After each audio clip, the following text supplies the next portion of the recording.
Dans la lutte contre le trafic de drogue, les maires sont en première ligne. Des points de deal sont implantés aujourd'hui dans 8 communes sur 10 en France. C'est le cas à Compiègne, dans l'Oise. Les effectifs de la police municipale ont été renforcés. Une brigade cynophile a même été constituée. Sur place, Antoine Bourdarias et Loïc Gorgibus. C'est ici, dans le quartier du Clos des Roses, que se concentre l'essentiel du trafic de drogue à Compiègne. Nous y avons passé plusieurs heures cet après-midi. Et les très rares habitants qui ont accepté de nous répondre nous ont confié leur lassitude, la peur, qui a gagné une partie du quartier.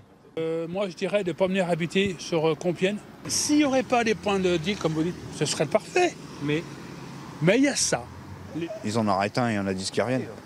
Selon vous, ça va être compliqué de les déloger? Moi, je pense que oui. Parce que ça fait trop longtemps qu'ils sont posés. Face à ce trafic, en plus des opérations de la police nationale, la mairie de Compiègne a décidé d'investir massivement dans sa police municipale.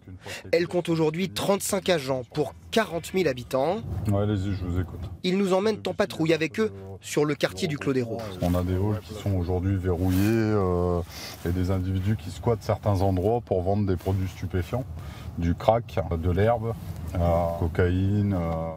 Puis ils interviennent sur ce point de deal. Donc là, ça hurle, il y en a un qui sort du hall.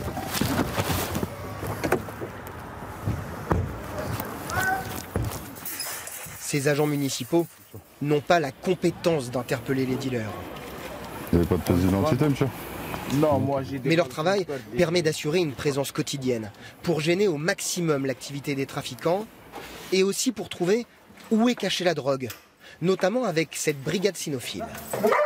Toutes les semaines, il y a des saisies avec les chiens, alors qu'avant on en faisait une de temps en temps, mais c'est vrai que là, minimum 1 à 2 saisies par semaine. Cette police municipale coûte environ 3 millions d'euros chaque année à la ville. Pour le maire, c'est un investissement indispensable. Cela chiffre beaucoup. Mais vous savez, on est obligé. La police municipale, elle est mieux installée que la police nationale à Compiègne. Nous faisons ce que nous pouvons, avec les deniers de nos contribuables, avec la taxe foncière. Autre signe que le deal s'est développé dans la commune, le nombre de procès liés au trafic de drogue.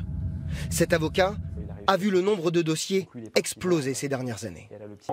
À une époque, on avait peut-être 1 ou 2 dossiers par an concernant un trafic. Aujourd'hui, c'est quasiment toutes les 2 semaines.